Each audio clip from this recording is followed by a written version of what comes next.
from our virtual studios in the Netherlands. And of course, Camarillo, California. It is time once again for the Marketing Geeks. That's right. Your favorite marketing program in the world is now starting in your eardrums. And today, we are going to have a conversation deeper than you've ever had in your life. You're going to want to take this, you're going to want to write it down and save it for your Thanksgiving dinner because this is going to blow the minds of your family away. That's right. In fact, we'll wait right now while you go grab a pen and a piece of paper and get ready to take some notes because this conversation will be next level. More than next level. This is mind-numbing. This is changing. This is life-changing. Your life will be changed because of our podcast today. So get ready. Just get ready for a life-changing experience because you are with... Dang, I was a little early on that, huh? Man, I don't know. I think what you were waiting for is the part where you go, and now it is time for the Marketing Geeks. Hello, everybody. Welcome. Geeks. We have a heck of a guest, Alex Berman. Alex Berman is the chairman and founder of a marketing and lead generation agency known as Experiment 27. Alex is responsible for generating millions in B2B sales for his clients over the course of his career. And he also creates weekly YouTube videos to help agency owners grow their business and bring more revenue, teaching them how to optimize B2B sales cycles that put inbound marketing strategies in place. And he's also a former director of marketing at the 60-person, three-time Inc. 5000 agency in New York City, and a YEC member. So, ladies and gentlemen, without further ado, Alex Berman. Hey, guys. Hello, hey. Sir. Thank you. Thank you so much for joining us. And welcome to the show. We are not worthy. We are not worthy. We're not worthy. It's Inc. 500, by the way. Inc. 5000. It's all right. He has dyslexia. Yeah, it's okay. We forgive him. Oh yeah, you know what? That's I'm so dyslexic. It's like the worst thing ever. It is. It is like it's just terrible. So Alex, thanks for joining us on the show. And why don't you tell us a little bit deeper about yourself and how you founded Experiment 27? I'd love to know how you came up with the name. Give us a rundown. Yeah, definitely. Sure. I founded X27 because I was director of marketing at that agency. And before I was director of marketing at that agency, I was a junior sales guy, and we were splitting. It was like 14 leads a month across a team of 3 people. And my sales goal that year was something like it was 1 million or 750,000, something like that. And there was no way I was going to hit it with that number of leads. So I just started bothering the CEO until he'd let me run the marketing. And then I optimized the campaigns out there. I could talk in depth about what we did, but we drove the leads up. First, it was from 14 to 40 a month, and then up to over 150 leads a month. And these were with companies like Alaska Airlines, McDonald's, like these are high level enterprise companies.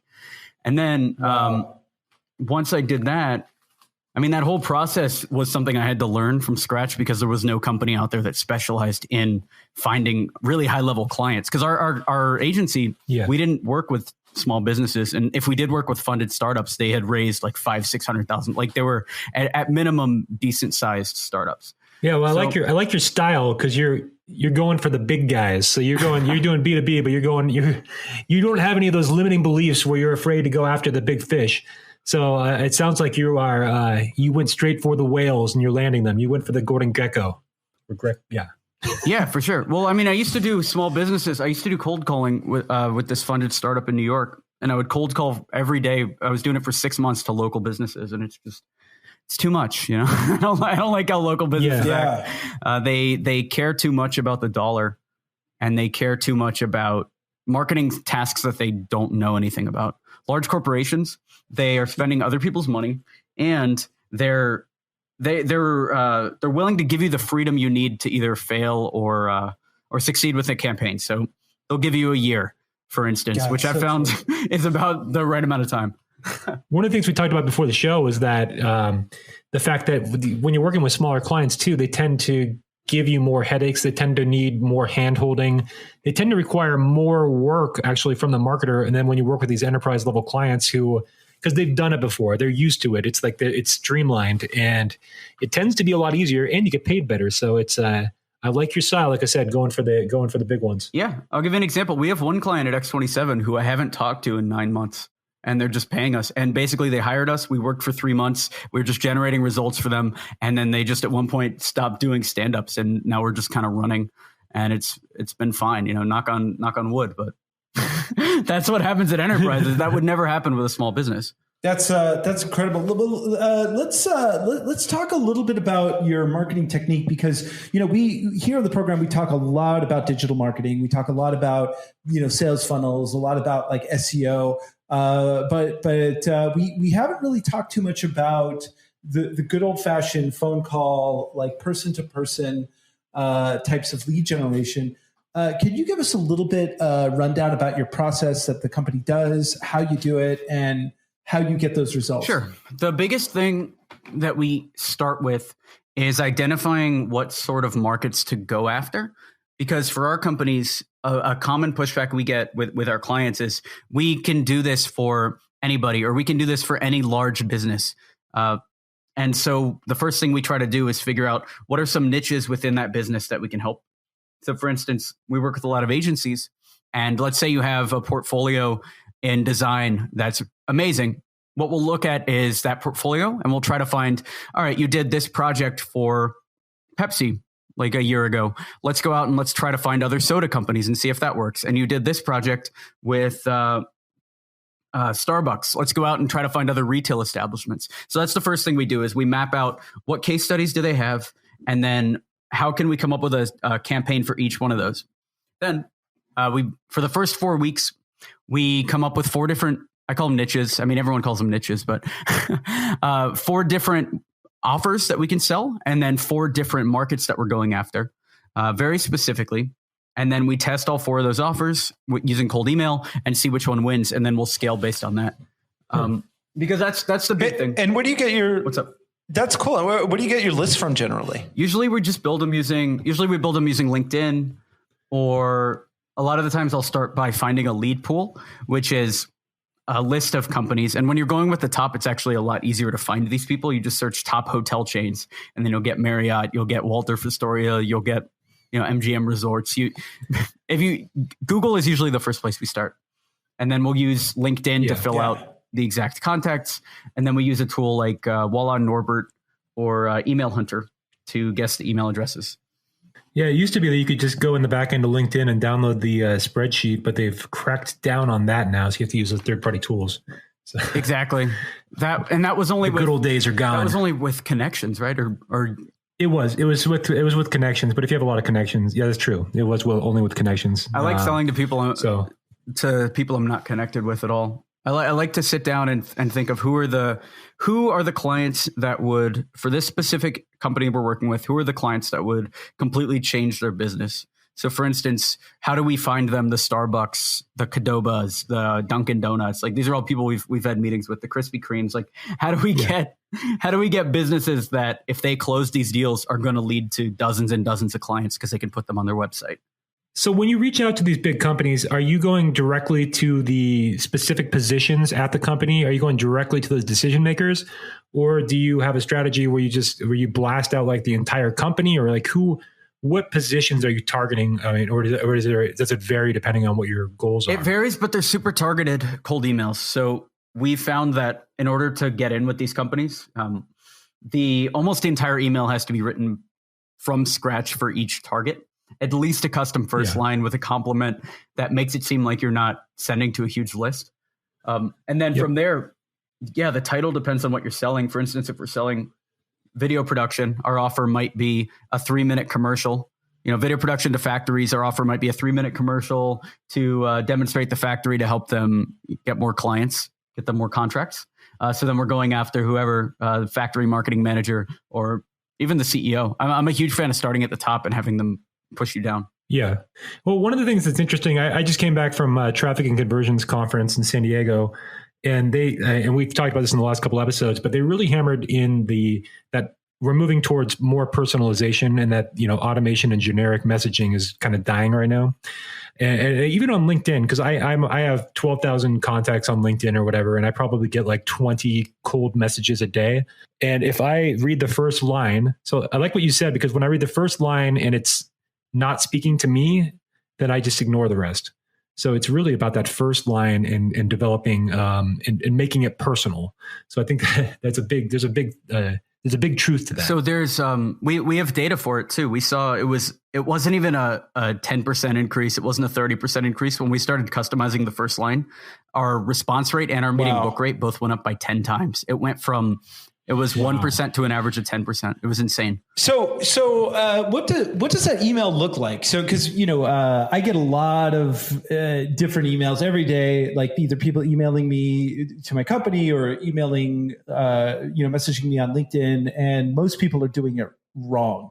So how would you kind of format that type of email if you're doing an outreach to somebody who's doing like just a cold lead? What's like a sample line? How's that? Yeah. So the simplest thing to think about, the simplest way to think about it is it's 3 parts. So it's compliment, what you're offering, who you've done it with, and that's it. And if you can and then a solid call to action at the end. So something like, hey, Andros, big fan of Marketing Geeks, been listening to your podcast for a really long time. I help podcasters edit their podcast more effectively. We've done that for the Tim Ferriss show and dozens of others that get millions of listeners. Would love to do the same for you. An episode costs $20. Let's go for it. I love it. Sold. So you would go right for the ask right off the top? For that specific example, if I was selling to you guys, I would. For an enterprise company, usually what we do is similar. So, hey, Mark, huge fan of Walmart. Been shopping at your store for years. Love the growth recently. I'm with a company that does social media services for large retail corporations. We've worked with Goodwill and Home Depot, and would love to do similar for you. Would you mind if I sent over a few times for a call?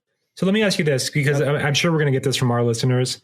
So if they haven't locked in a big client yet, how would you approach it if you don't have that social proof element going for you in the beginning? You got to get it. The quickest way I found to actually get the social proof element is to reach out to agencies that already have case studies and partner with them. And by partner with them, I mean, you reach out to them, you say, hey, I would love to introduce you to my overflow clients. Would you mind if I sent them your case study? And then they say yes. And then now you have a case study from Home Depot that you can use. Just make sure you work with the, I like it. That's a good strategy. Make sure you work with the agency so it's ethical. But yeah, no, definitely. you'd be surprised. I did this recently just for a demonstration. I called 2 companies and I only had to call 2. The first one didn't pick up. The second one gave us the permission. So agencies really love overflow work, and all you need is that yes, and then you can instantly add huge corporations to your list, and that lets you get other big corporations. Wow, and you haven't had a problem with those agencies letting you do that? No, because all agencies want more business. So if you go out and you're like, hey, I have contacts in the CPG industry, and I'd love to introduce you to my clients. Can I use your case studies? I mean, it's very hard to say no, even if they've been burned in the past. Burned in the past usually means a sales guy has done that and then just hasn't sent them any clients. And that happens to agencies all the time. I know when I was working at an agency, we had deals with dozens and dozens of people. Just random people would call us and we would just give them, hey, yeah, sure, introduce us. It's fine. Wow, that's pretty cool. So tricks of the trade. So let me ask you, if you have the okay, you've sent out this first email and you don't get a response, what would be your next point of action? Like, what would be your next action step? The next email is usually sent about 4 days later, and it's bumping it up to the top. And this email, it can be sent 4 days later. If you have any emails sitting in your inbox, I'd recommend sending this too, because this works even like 6-7 months later. And it's just a simple, hey, Mark, I'm sure you're busy. Wanted to make sure this didn't get buried. And just bump. And then it's the same copy that you. The copy's automatic, so you send it as a reply to the previous message. So you just bump it up.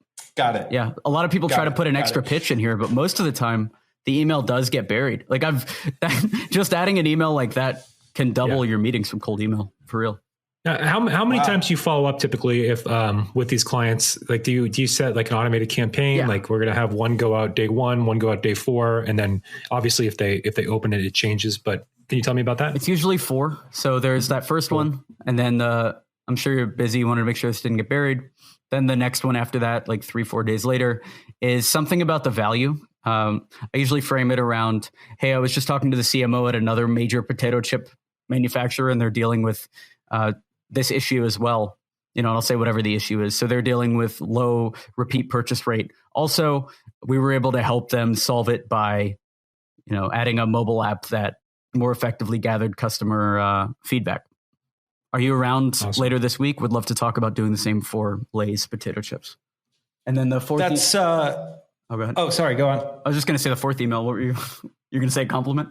No, I was gonna go on from there, but I didn't realize the fourth email. Tell me about the big secret on this. The fourth email is a breakup, and I try to soften the breakup email. It's basically normally it goes, "Hey, Mark. At this point, I'll assume that increasing repeat purchase rates for your customers isn't a priority this year. Please feel free to reach out if that changes. Would love to work together." It's not you, it's me. Okay. And I had to add the would love to work together because people were complaining that I was being a dick in the email. Whenever I've been in relationships and I always use that line, like, it's not you, it's me. I'm lying. It's always, no, it's you. It's definitely you. Do you end it with, I'd love to work together in the future, Andres? Is that what you end it with? I always do. And usually I just get a long, hard stare. Just like, and I go on a Tinder date and then I was just like, listen, this ain't going to work out, but I'd love to work with you in the future. In business, it's a little I want to ask a little bit more about LinkedIn, because I know you're doing on your website, it talks about your LinkedIn services. So do you mainly use LinkedIn to scrape the data and then you move into the cold email strategy, or do you do any direct messaging campaigns on LinkedIn? And have you found much success if you're doing like direct messaging campaigns? For us, the thing that works best for any new sales channel is email. Uh-huh. And then second is going to be SEO. LinkedIn, I haven't had too much success on LinkedIn. I know we offer it on the website, and we do use it for data. Like LinkedIn Sales Navigator is amazing for having a good database of contacts. But I'm a big believer in going directly for the money where people are. And I think the chance that somebody's on email, at least I've found the chance that somebody is using email is much higher than the chance that somebody's active on LinkedIn. Yeah, and we did a whole episode about deliverability for cold emails. But I'm curious if you have found any of the email marketing platforms get better delivery rates than others. Is there a preferred email marketing platform that you use? Because we have talked about like the DKIM, the SPF, the DMARC policies, all that. Anything that sends through. I'd like to hear about that. Anything that so I use Google Apps for work. Our whole team does for sending emails. So anything that plugs into the Gmail mail servers. So Yesware, Mailshake. Anything like that works fine. And then in terms of Gmail is always the big challenge. I mean, if you're running like through MailChimp or something, it's very difficult to kind of get through the Gmail filters often. So so you just use Gmail to send. And then if you customize each email, you don't run into spam issues either. The more custom, the better. And then if the email address is warm, the better. Meaning your email address should be old, meaning at least like a month old. You should create your email address about a month before and sign up to stuff like Twitter or Facebook or random newsletters just to get the email inbox going before you start sending cold emails. Otherwise, you're going to end up in spam. Makes sense. That's cool. So you've sent out some emails. How would you handle a business that, say, has a lot of competition? One of my clients right now, for instance, is they do supply chain management. They have a piece of software, and they're barely holding on because the competition is so fierce. Mm-hmm. So we've talked about red ocean versus blue ocean, where all the sharks are swimming.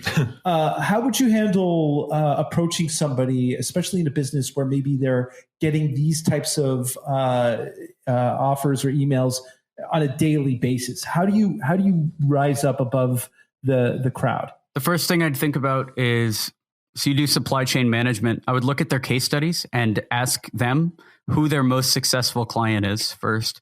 What industry are they in? What are their problems? What are the problems they solved? Things like that. And then I would focus all of my efforts on cloning that person. So finding as many people like them as possible. Well, actually, do you know who their most successful client is? Like what kind of industry they're in and everything? I can give you an example. Yeah, I mean it's medium to large size companies, but they don't have like a huge client. So it's not like something that it's more like small, medium sized business. Not a household name. Not a household. Okay, name. but what industry is their large client in, or their most successful client? Most successful client would be like just delivery to warehouses from like a food distributor. Okay, so then what I would do is focus an entire campaign on reaching out to other food distributors and talking about that win. So that's where you differentiate, because all of these supply chain management companies are going to be doing what they're doing, which is not they're talking supply chain management, right? So if you want a blue ocean, you say you do food chain management or something. Like you only do supply chain management for food specifically, right? Like you're bringing it in at a certain time to make sure that the food doesn't spoil, whatever it turns out to be. But that's the way that I would approach a campaign for them, is try to make it seem like their company only does this for food companies. And it seems like that would lead to less clients, but that actually separates you from everybody else. And that's how you create a blue ocean. Interesting. So, okay. So, personalized email marketing, obviously that takes a lot of bandwidth. You can't bulk send a bunch of people, but you have some other services that you offer on your website. So what other types of lead generation, like how would you go about other types of lead generation? Once these types of things are exhausted for a client, what else would you do? They're never exhausted for a client, but no, the other thing we do is cold calling works really well to chase people down. So calling people, it still works if you do it correctly. Doing it correctly means doing it exactly as the cold email is. Just call them and say, hey, we are helping, or hey, we just built a data platform for IBM that helped them improve their systems load by 10% or whatever. Like say whatever the benefit is, and would love to do the same for you. Are you guys open to talking? And that's what works really well in cold calls. The other thing is it's SEO, but I put SEO in quotes because it really is directory management, meaning you search the keywords that their clients might use. And then instead of trying to rank for number one for those keywords, you find sites like clutch.co, for instance. If you search best mobile app developers, that list the best or that anyone could submit to.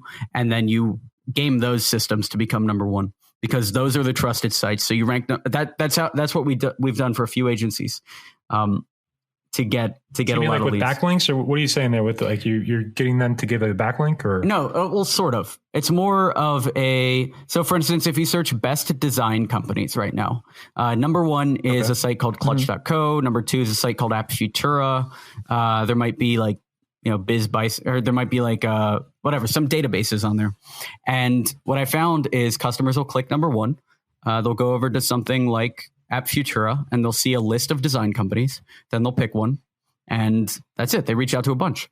So what I found most effective is ranking on those sites versus ranking on Google, which could take forever. And you could rank, like you can get number one on App Futura in months, versus getting number one on Google for a keyword like that, which could take years or maybe never even happen. Yeah, makes sense. Okay. And how would you go about doing that? How would you get like ranked on a website like So it depends on each site. We were number one on Clutch for a long time. And actually we're like number 1, 4, 8. Like we're all over Clutch with all our different clients right now, which is another database like that. And it's messing with whatever the specific database is. So for a lot of them, it is how often the profile is refreshed. So for some of our profiles, we'll just go in and like change the word "and" to an ampersand once a week or even once a day to boost us up. Adding new reviews. Awesome. So we'll reach out to the clients and get those clients to leave reviews on the site. And we just game the sites, or we do exactly what they want, but just nobody really is focusing on it. We did the same for Quora. It's a similar move. If a Quora question is ranking, which they almost never rank now, Quora is basically dead. But for a while, they were generating a lot of leads. So, for instance, if you search best lead generation, one of the top results used to be who are the top lead generation companies. So I just went in with my core account and wrote our name right at the top. And that generated a bunch of leads. We've done the same with all of our clients. It's like editing Wikipedia. Yeah, no, it really is. There is a box at the top that anyone can edit. And that works. And then also if you get the top rated comment, that works too. But we didn't even need it most of the time. We just needed to get it in that. I want to change gears. I want to change gears a little bit because I know that you have a YouTube channel and you are you're doing. Are you daily on YouTube or weekly on YouTube? We do 3 times a week. 3 times a week. Okay, so I want to hear a little bit about the mindset behind. Are you using? I want to hear are you using YouTube as like an authority builder just to build your audience, generate awareness? I want to hear a little bit about what your goals or and outcomes are with YouTube, and then also about how you're optimizing YouTube to get more video views and spreading your message. Sure. YouTube, I never really got into it for audience building. I got into it to make money from consulting clients. And I think that's actually the best way to use YouTube. So what I used to do is I would create a video on a specific topic, and I still do this, create a video on a specific topic, answering a specific question, and then share it out on Quora, share it out on Reddit, wherever to drive traffic. Or cold email, send the video to cold email. Although I've moved on because I'd rather just pitch the company directly. But no, that's the main thing. YouTube is the number one driver of leads for every business I run. Our apparel company gets leads from YouTube. Our production company, our lead gen company, they all get leads from YouTube. So it's huge. And then in terms of optimization, I found that anyone can create those listicle type content, and that's what most people recommend. I would say if you're going to do listicle content, every single example needs to be tied to a specific client that you've worked with or a specific case study. That's been the biggest differentiator for us, and our clients' content as well. Is we'll never just say we'll never say something like, you need a better design on your website. This guy from HubSpot said this works. We'll instead say, adding a design to your website could increase conversions by 20%, better design. And then we'll say, hey, when we redid one of our clients' websites, this is what happened. So talking almost exclusively in case studies is what actually leads to making money on YouTube. And our channel makes more than a lot of people with So would it be fair to say that you are a fan of social proof?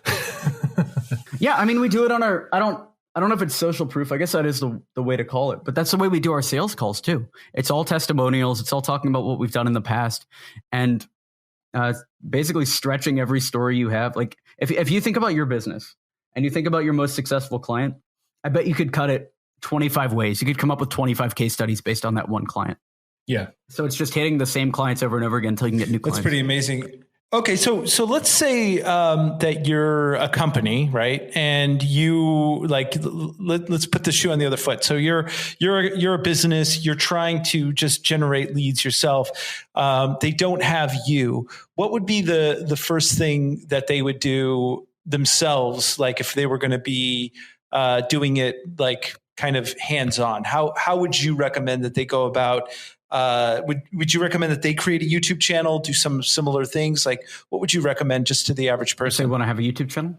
Well, just if they want to have a YouTube channel to generate leads. Yeah. Like how would you go about doing that? I would make it, at least based on what I've done, I would make it based on your personal brand instead of your company. Because what I've found is companies fail, but you're around until you die usually. So if your whole thing's built around your company name and then your company goes under, or you abandon the concept, what are you going to do? Abandon your YouTube audience too? So having having it tied to a personal brand is what I would do. And then if you don't want to make the content yourself, I would at least be on video if it's tied to you, but you can have someone else write the content. And the minimum you need to do is tell a story, a personal anecdote off the top, or you can even have an intern come up with the bullet points of the content. You have to mention your work for anything that you say. The days of like an authority coming to you almost like a God reading from the Bible, that's kind of over. People would rather see real examples. And the more vulnerable you can be, the better. I have people in my audience that have tried making YouTube channels. And the reason why they fail is because they're quoting data that anybody else can use. They're quoting like HubSpot data or data from, maybe they're talking about something they heard on this podcast, but they're not talking about things that they've personally done. And that is the biggest change. And we do that for our clients too. We sit down, we interview our clients. with every topic. So for instance, once a month, we'll sit down and we'll have the 6-7 topics laid out that we want to hit. And then we'll say, can you tell me a story about this topic, like something that relates to this topic? And we'll just make a note of all that and incorporate it. That's the bare minimum you need to do. So how important is production level of these videos too? Do you need to have super solid production, or can anyone grab their cell phone or Zoom and do a screen share and do a successful video? I was curious, like, how important is the editing? How important is production level? What would you say to that? Editing's more important than production level, but you can also find an editor on Upwork for $10 a video or less. So there's no real excuse, and you shouldn't be editing the content yourself anyway. I would sit down if I were you for an hour, see if you can record 3 or 4 videos. Make sure you stay on a topic for 10, 15 minutes each, and then send them to an editor on Upwork. Yeah, it's interesting that you talked about how you shouldn't be quoting other people's success kind of on the things. That's one of the things that Google and RankBrain have been, I've been reading about, is that if you're curating content from other people's blogs or websites and you're kind of rewriting them and rebranding them as yours, those are being essentially punished because Google is now favoring original content. And it sounds like that's exactly what's going on with a lot of these other platforms too. Everyone's looking for original content, your story, not somebody else's story spun a different way. Yeah. And I just think about, I didn't even know about that. I just think about what works for the client, right? If you're going to hire, let's say you're going to hire a marketing consultant, would you want the marketing consultant that's always talking about Neil Patel's data, or would you rather just hire Neil Patel? Yeah. Ty Lopez. Right. So you're, I mean, I agree with you. Creating YouTube channels, in creating that original content is definitely the way to go. What's your take on Facebook marketing and like Google Display Network along those lines? Driving traffic through those platforms. I'm curious too about paid traffic through Facebook or Google. Yeah. I haven't seen too much success on those. That's why I focus on direct to client. So our main drivers are cold email. Our second main driver is content, stuff like the YouTube channel, and SEO. Well, SEO in quotes, like ranking on directories and Quora answers and stuff. Yeah, I will say that I see more failures than successes on Facebook marketing or Facebook advertising. So, I mean, I have seen some pretty big successes, but more often than not, those campaigns are failing. Yeah, I've spent almost $100,000 on Facebook ads. It's just like, I keep trying it. I keep running at the wall. One day I will break through. It's just not. Got to figure out that secret. Right. But it's like if you have a channel like cold emailing where you can iterate quick and you can build 100 leads in an afternoon and you could be talking to your clients instantly. For me, that's a lot easier than waiting for weeks and spending hundreds of dollars on Facebook ads trying to just guess at what the client might want. Because you get on one good client call, you could learn more than you could on 6 months of Facebook ads and guessing. Because the client, if you're riffing on something or you're talking about one benefit of your platform and the client is totally interested in something completely different, I mean, that could change your entire marketing, and that's off one call. You're never going to get that from a Facebook ad. Now, you also do public relations, PR, that type of thing. How effective is those types of things, like doing press releases? I mean, in my view, you should basically be releasing a press release every couple of weeks, even just to find something that might be newsworthy, because you never know who might attach.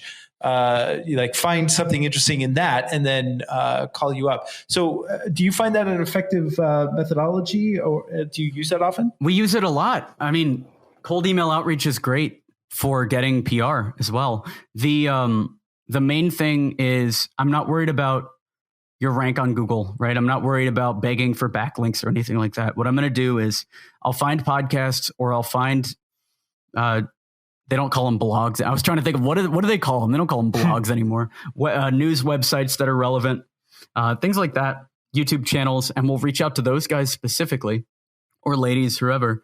We'll reach out to those people specifically with something that's super relevant to them. That's the main thing. We've driven a lot of YouTube views by reaching out to people with similar videos. So for instance, the CEO of T-Mobile, we did a mini documentary on him like 3 months ago. And so we emailed everybody that had written about him. And we were like, hey, really love the article you did on John Ledger. Think you'd like this video as well. And that was it. And we've driven a lot of traffic that way. And I noticed in your bio, you also were, you're a member of the Young Entrepreneurs Club. Mm-hmm. And I wanted to kind of hear about what's that? Young Entrepreneurs Council. Okay, Council, sorry. I wanted to hear about your experience with that. And have you used that to get into some major publications? Because I know that I had a conversation with them and they talk about getting you into like Forbes and different major publications. And if you have, kind of how has that benefited you, or what kind of value have you seen from that? For me, what you see has been an ego play fully. I mean, the only real benefit we have is just, it's a cool group of people, and I think mentally I get a boost saying I'm in the YEC. So I have been a Forbes contributor. I've been an entrepreneur. I've been on Huffington, name a site like that. I've been on it. But all of that is from cold email and pitching relevant articles to them, not through connections like what you see. But some people definitely get value from it. Yeah, and this is really interesting because, like I said, a lot of times we on the show and the guests that we have on, we focus a lot on like the digital kind of almost semi-automated aspects of marketing, but it really is important to do like the grunt work and just like, pick up the phone, write an email. I remember Justin and I were we like a lot of marketers do. We hit this kind of this dead zone, and we had no work coming in, and so he and I were just like, you know what? Let's sit down and pick up the phone, and we're going to call every single lead we've ever had until we just land something. And within 2 hours, we had a job. Yeah, imagine if you did that every day. That would mean I would have to work. Kind of, I used to think I had chronic fatigue syndrome, and then I realized I'm just lazy. No, but in all seriousness, it's true. It's like when I really do these particular steps that you've suggested, the return on that investment is absolutely phenomenal. In fact, I have a huge client right now, and they went to a trade show, and they got like 550 cards and leads once the entire thing was over. And they hired me to do some email marketing for them, and they wanted me to use Salesforce to send out an email, like just a general email. And I said, you know what, guys, the best thing for us to do, and this is going to be more time consuming, but let's send every single one of these people a personal email instead. And I think that will have far better results. And indeed, that was the case. It took a lot more time, but in the end of the day, that was what got the results. So we try to do all this. We try to do all this automation. I think it does come down to a laziness and a wanting to outsource everything. But like, I just had a consulting client. I just talked to him. He had under 10 customers, and he was worried about offering his time for free to get these guys onboarded on his software platform. And I told him, I'm like, you cold call these guys and you generate revenue for them. That's how you get them to pay you. And for some people, for some reason, he would like it. He eventually decided to do it, but it took so long to even get that through to him that he could just cold call these guys and help them, like even his current customers, help them generate more revenue, or people on his free trial, help them actually generate more revenue using his platform. It is kind of funny that there are a lot of very small companies that are like obsessing over automation, and they don't need it at all at this point, in the beginning of their business. So that is and in fact, it can be a detriment, because I got to tell you, if I get like a message request or an email and it has that automation feel to it, I just there's a part of me that's just like the lack of authenticity just immediately makes me go, oh, to hell with these guys, So I think that the whole idea of like really making the subject line or the first line a little more customized makes a lot more sense. And, it takes a little more time to actually, discover who this person is, do a little research. But at the end of the day, is that one bit of time going to net you a lot of money? And and most likely it will, just the law of averages. I mean, and most people know this. Most people, like, you ask them, hey, if you had no money, you wanted to get one client today, like you had to get one client, what would you do? And it is going to be asking for referrals. It's going to be cold calling. It's going to be, talking to your old boss, seeing if he'll take you back. It's going to be something like that. And yet, and yet we don't do it. Begging. That's the type of stuff we should be doing every single day. Yeah, absolutely. Absolutely. Now, one of the other things that your company offers, and I think this is really interesting because I don't see too many marketing companies offer this, is events and meetups. You will put together an event or a meetup for another company. Tell me how you do that, what the success rate is, and the types of things that you do around it. Sure. So we've had a bunch of events in New York, LA, Austin, San Francisco. Those are the main cities. I think we did one in Portland too. But yeah, no, the main thing to think about is, so for the one we did in New York, it was all about how to best design your enterprise application. That was the name of the event. And so we cold emailed a bunch of people to invite them to the event. We listed a bunch of directories. Actually, we did the exact same thing we would do to market a business, but for the specific event. So for instance, you search, top events, New York City, or top tech events, New York, top tech events, San Francisco, Gary's Guide comes up, which is another directory just like Clutch, but just for events. So we posted it there, and we emailed Gary and asked if we could bump it up. And I think we paid him like $30 or something for a sponsorship. Like it was very, it's very simple to make this stuff happen. But no, then the content of the event is almost like a live webinar. So you teach the thing you have to teach, you sell the dream a little bit of what you do, and then you have a close at the end. So, hey, we do this for other companies. If you want to work with us, come up to me after this, or better yet, PayPal X dollars to this paypal.me, and then you just kind of leave it up on screen. Do you usually make like a direct offer like that where you have an amount, or do you more often like to get them on like a strategy session or a consultation? Most of the time I like to do a strategy session. I'm moving more towards trying to get people to pay up front. For our consulting, I don't do any back and forth. So people will pay, whatever it is, $800 an hour without me ever having to talk to them. And they will. It's totally fine. You see a landing page. Well, they will. No, I come from the seminar background, and one of my clients, or I was subcontracted under, he was selling $100,000 packages from the stage after a 5-day event, and he was selling them. So I know that people will pay it. That showed me when I saw people buying $100,000 packages. That was eye-opening. Yeah, no, the big thing we're dealing with right now is I'm still trying to crack the code on how to have enterprise companies do it effectively, because it's a little tough. But what I found is if you boil your offer, so for instance, let's say you're selling a $30,000 video, you boil your offer down to as small a thing as possible. So instead of selling the entire commercial for $30K, maybe you're selling the storyboard for $700. You can hard close those guys within 2 calls. It still does take 2 calls. You got to do call number 1 to kind of get their needs. Call 2, you come up with the offer, and then you get them to pull their credit card out there. And then once they close at 700, then you push for the 30,000. And what I found is they're a lot more likely to close, and they'll close within 30 days if they buy the $700 thing, versus them closing 6 months, 7 months later if they don't buy anything in the first call or 2. Interesting. So just absolutely. Stuff like it's all about just messing around, For me, it was getting completely tired of seeing our 6-month contact close as a sales cycle, and I was like, all right, how do I crush this down to 2 calls? This sucks. Now, do you have any advice for? Because I'm sure listeners will have this. I've had this. Like, I've had a lot of success cold calling, but I always dread it. I always dread cold calling. Do you have any strategies, or I know I was reading Jordan Belfort's book, and he talks about like olfactory anchoring and like some crazy strategies like that. There's all sorts of stuff. Like you got to get your pitch correct. You got to make them laugh in the first couple. There's all this stuff. If you're not into it, I would, if I were you, make a couple cold calls, see how much money you make, right? Like just kind of sell over cold call. And then if you're making any sort of money at all, then hire somebody to do it.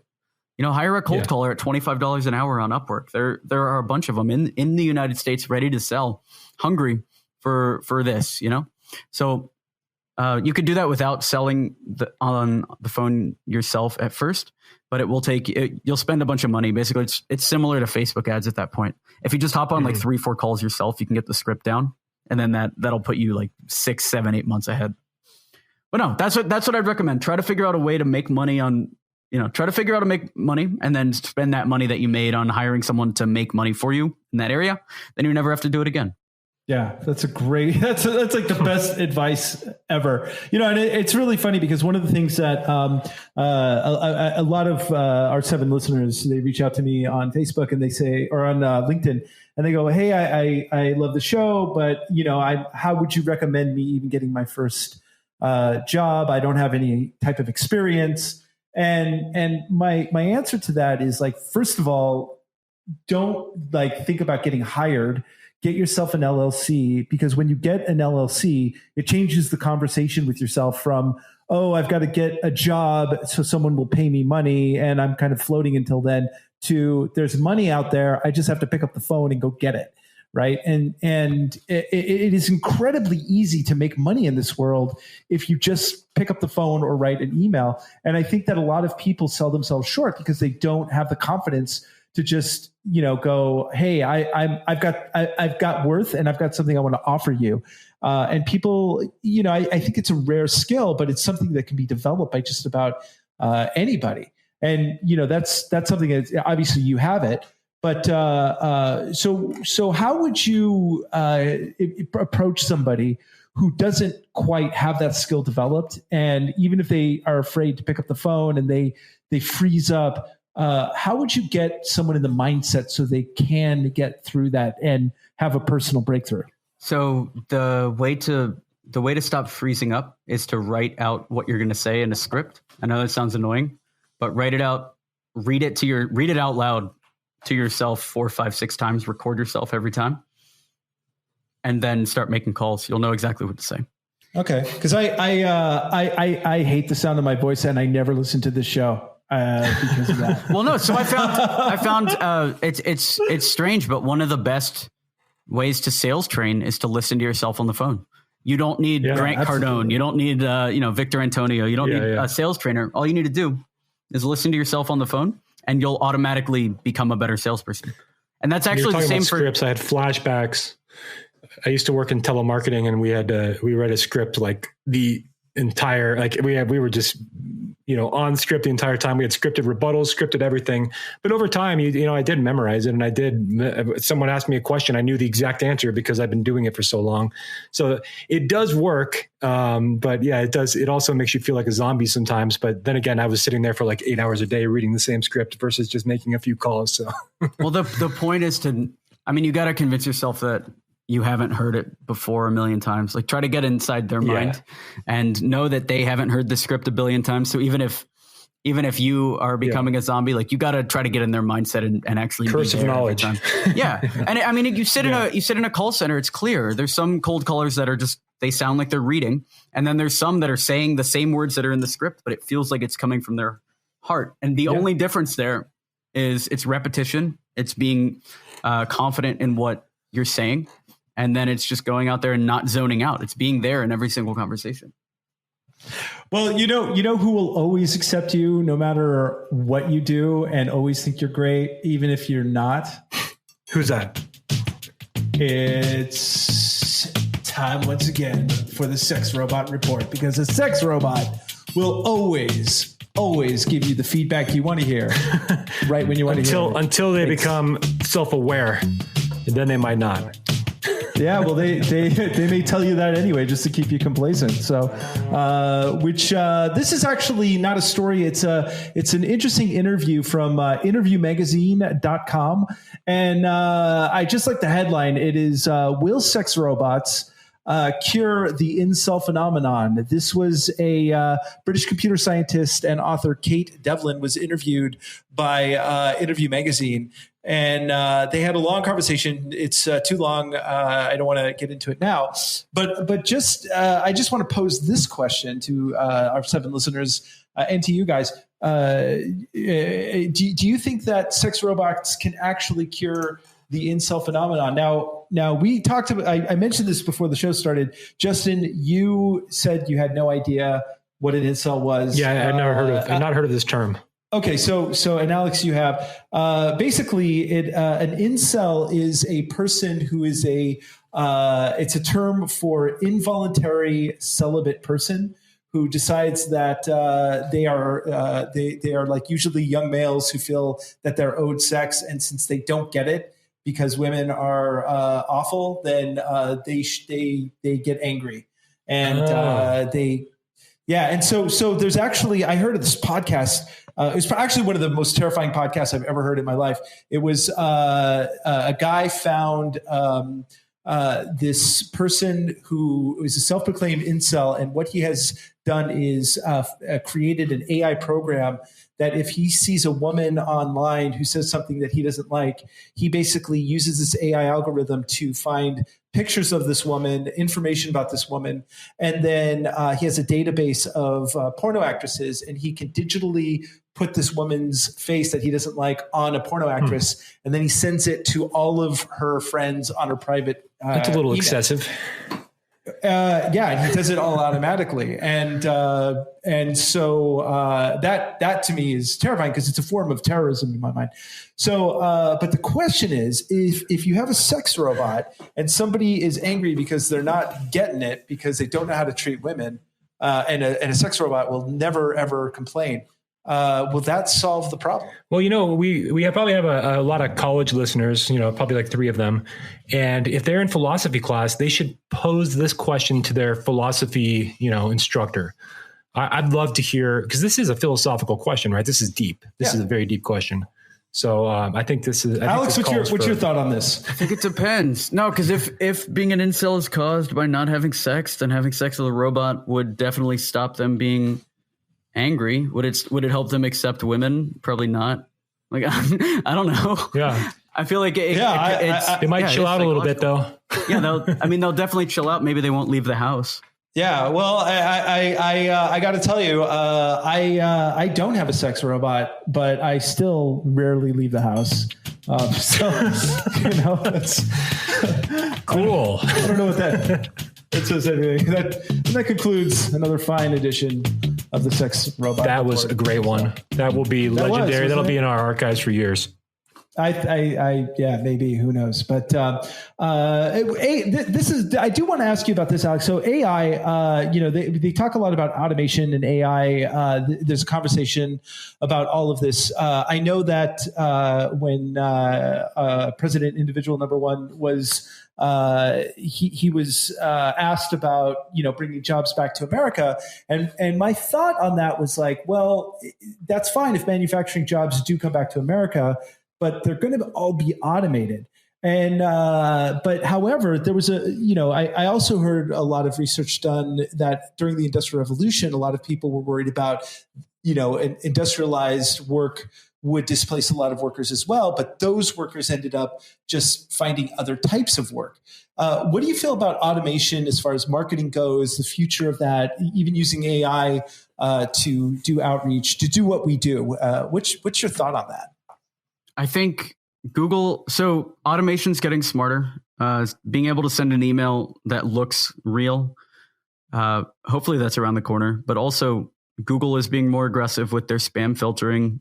So it's kind of a race on both sides. I think with AI, there's definitely a chance for America to become kind of the brain of the world, right? Like if all these coal miners started thinking about, how to optimize systems or how they could maybe hire some of the people in India themselves to do whatever work they could think of, because all these people that the jobs are getting outsourced to are available on places like Upwork.com. Like these guys could go out and, start their own companies. Even coal mining companies. Why not consult for some of the companies overseas? Do some cold email outreach. I think there's definitely a lot of opportunities for the educated American or the American that can get educated using the internet, because most of the internet is in English. I think there's a lot of opportunities for them. So I agree. I don't think automation is going to kill. It'll kill jobs, but I don't think it's going to kill society. Well, it could kill people if it becomes self-aware and Skynet is live. Very true. And that's actually why we do the Sex Robot Report, because when our robot masters take over, I want them to know that I was compassionate to your plight. That's right. We love you, Skynet. So do you think ultimately that AI would replace marketers in general? So it's trying already. I mean, you've already got machine learning for advertising. Facebook's trying to guess what you like. Google's trying to guess what you like. And they're actually getting really good at predicting what you're going to buy, to the point where, I mean, I could see it. I could definitely see marketers going away and the whole buying cycle changing, where maybe you just think of a software and then Google presents the top 3 and then you just buy from that. Or maybe it doesn't even present the top 3. You just already have the software that you need. Yeah. I don't know. In that case, you got to start selling something else, or maybe the whole economy shifts and we become like a Star Trek society where we're only caring about prestige instead of cash. But that I feel like I don't know if that would happen without some kind of crazy revolution. Like I know even in the Star Trek universe, there was a dark ages before that. So who knows? That's right. That's right. They talked about that in World War III. There were so many people that died that Captain Kirk cut Spock off mid-sentence. So we never did find out how many people died in World War III or how it happened. No, Alex, I have a question for you. Do you watch the Marvel movies? So we have a big story. Breaking news today. I just found out like an hour ago. Breaking news. James Gunn has been reinstated for Guardians of the Galaxy 3.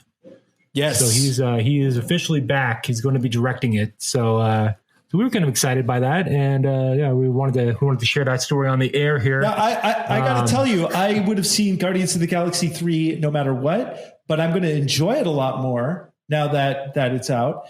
It's going to be out with his script and his directing. But think about this: 2016, when this all went down, if you would have said not only was he be fired, he'd go on to direct. He would be directing the Suicide Squad 2 and Guardians of the Galaxy 3. I'm more excited for Suicide Squad 2 because I really think that's a chance for him to actually reboot the series. Oh, like Guardians of the Galaxy 2. I hated Suicide Squad 1. Guardians of the Galaxy 2, I thought he was like retreading a lot of stuff. I think he's really strong when he's starting something off. So like Suicide Squad 2, if he approaches it like Suicide Squad 1, it's going to be good. I don't like Guardians of the Galaxy 3 if it's the same as 2. I didn't like Suicide Squad 1, but I love the characters. So it has a lot of potential. Yeah, 100%. I don't like Suicide Squad 2 had so much potential. It was almost edited like a music video though. Like they lost so much. Oh, no, it was straight up like an MTV music video. Yeah. Yeah. So before we close out, Alex, what's your favorite geek thing? Like just geek whatever. I have something that I want to share, but what's your favorite geeky thing out right now, or just in general? My favorite geeky thing out right now. Yeah, just your favorite geek, the thing that you geek out about right at the moment. I've been geeking out a lot over like high-end fashion recently, like Off-White and Louboutin and stuff like that. Just looking at that stuff. Really? Yeah, you can geek about whatever, you know? Fashion's not cool. I'm not there yet. Totally, man. I'm not there yet. I want to get there, though. I love it. I think that's fantastic. My son today, he's 4, and he decided that he wanted to paint his fingernails pink. And he fucking rocked it, man. That's awesome. Like, yeah, do it. Yeah, he loves rainbow unicorns. I'm like, whatever. Yeah, it's just you rock it. My geek thing that I'm really geeking about right now is I saw a show about a year and a half ago called The OA, and on Netflix, which I thought was really good. It was pretty above average. They just released the preview for the second season. It's next level. It is next level. So I'm geeky about that. I've been watching a lot of these, like the Roger Stone documentary. It's been really fascinating because he shares like all his secrets for PR or, and they're all. He had such a good strategy. What was the one? It was like, it was never apologize if you're wrong. That's such a good strategy. Always turn it around and like always be on the offensive. Never apologize. Never admit anything and always attack. So it was very interesting. So they share like all 10 of his like Stoneisms, and it's like, oh wow, okay, this is exactly what Trump did. Crazy times. Well, Alex, where can we find you? Is there anything you want to leave us with? Anything you want to plug? If you want free content, you can go to youtube.com/Alex Berman or b2bsalestraining.org. If you want to work with us and get more Cornerstone clients, get more enterprise level clients for your company, that is over at x27marketing.com. And we'll throw a link to your YouTube channel on the show notes as well. Awesome. Yeah. This was really informative. A lot of great information here. Really appreciate your time. And would you be back on the show again? Yeah, of course. Awesome, man. Awesome. Well, thank you so much. And with that, we close out another fine edition of the Marketing Geeks. Excellent show, guys. I learned a lot. We actually learned quite a bit on this episode. We actually stayed on topic like the entire time too, which is amazing. Crazy. Yeah. And so pick up the phone, people. Start making some good old-fashioned phone calls. Do some emails. Like, that's right. Listen to what our pal Alex has to say, because I got to tell you, wisdom was dropped right here. Knowledge bombs. Drop the mic. This is big stuff here. That's it. Don't wait for AI. Don't wait for AI to do your job for you. Do it yourself. Pick up the phone, cold call, cold email, outreach, get it done. And if you have success with this, let us know. Reach out to Alex on LinkedIn, even though says he doesn't use it, but still connect with him and tell him how awesome his advice was. And if you're an enterprise level company and you're getting success from the show, please let us know so that we can use you in our cold emails. That's right, and put you as a reference on our website. And with that, everybody, thank you so much. And once again,